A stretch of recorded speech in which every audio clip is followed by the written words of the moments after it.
দেখেই জিভে জল চলে আসার মতো খাবার। আজকে কথা বলবো বাংলাদেশ এবং ইন্ডিয়ার ফুড ব্লগারদের নিয়ে।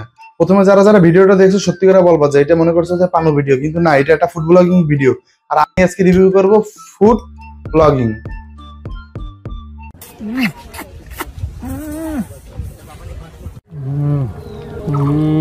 ফুড ব্লগারদের ফ্রিতে খাবার নিয়ে কিছু মানুষের এত সমস্যা, তাদের জন্য আমার সাজেশন থাকবে আপনারা ফুড ব্লগিং করুন এবং ফ্রিতে খাবার এনজয় করুন।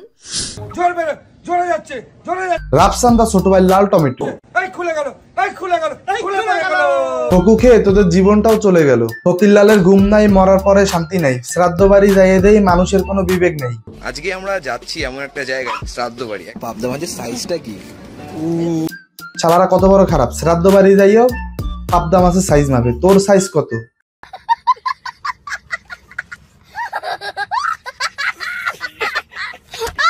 যতদিন তুমি বেঁচে থাকবে সবাই করবে তোমার গুলু গুলু, যখন তুমি বারা মরে যাবে সবাই তোমাকে নিয়ে করবে।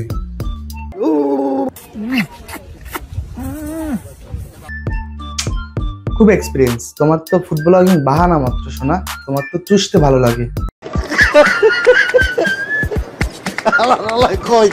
মা বাবা তুলে খিস্তি গালাগালি, ওইগুলো লোকের শিক্ষার পরিচয়। ওগুলো তো আমরা ছোটবেলা থেকে কি শিক্ষা পেয়েছি সেটার পরিচয় তো ফেসবুক, ইউটিউব, কমেন্ট সেকশনে।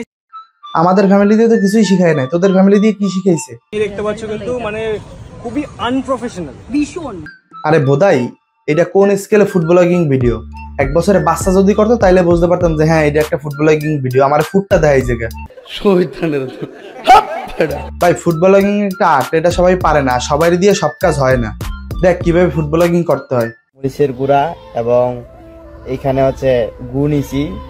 তো গাইস আমি মরিচ খেয়ে গাইস আমার মরিচ কেনার মতো টাকা নাই।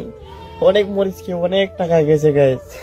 তো গাইস আর মরিচ কেনার মতো সামর্থ্য নাই, কাজ করতে হবে তারপরে মরিচ কিনতে পারবো।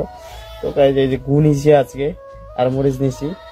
তো গাইস এই ভিডিওটা যদি ভাইরাল না হয় তাহলে তো আমার মরা ছাড়া আর উপায় নেই গাইস।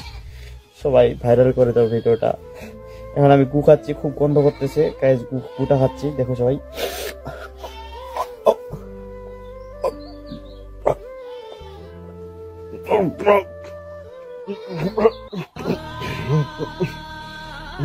সে ঐতিহাসিক ভাবে ঘি ঢালবে। শোনা ভাই, বিরিয়ানির ভিতর ঘি ঢালতেছে, তোদের পোদের ভিতর ঘি ঢালতেছে না, তোরা ও শুরু করবি। বলেন কি?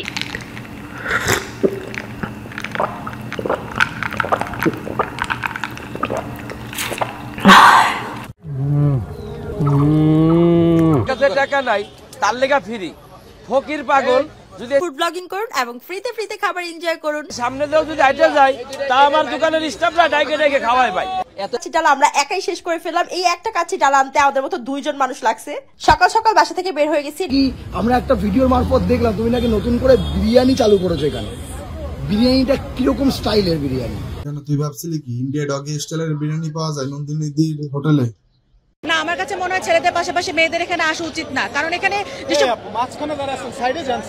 আমি তো সাইডে দাঁড়াইছিলাম, আপনি মাঝখানে যাচ্ছেন কেন? বেয়াদব ছেলে কোথাকার। এইসব বালসাল ভিডিও করে নিজেদের বড় বড় ফুড ব্লগার দাবি করে, তো পাবলিক তোদের গালাগালি দেবে। ফকুতে খাচ্ছিস, তা ফকুতে গালাগালিটা খাইতে পারিস না? গরমে সব থেকে আগে দই খাবে।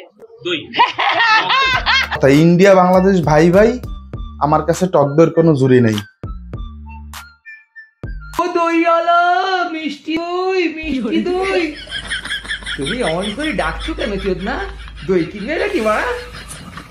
না, আমি দই কিনবো না, আমার পকেটে তো পয়সা নেই। পকেটে পয়সা নেই, দই আনা যাচ্ছিস। তো আজ এই পর্যন্তই। যদি ভিডিওটা ভালো লাগে তাহলে লাইক করবেন, কমেন্ট করবেন এবং শেয়ার করতে ভুলবেন না। আর হ্যাঁ, যাওয়ার আগে একটা কথাই বলি ফুড ব্লগার ভাইদের, রান্না দেখাও আমাকে। আপনারা রান্নার ভিডিওর দিকেই মন লাগান। মাঝখানে যাচ্ছেন কেন? বেয়াদব ছেলে কোথাকার। গরমে সব থেকে আগে দই খাবে। দই তো গাইস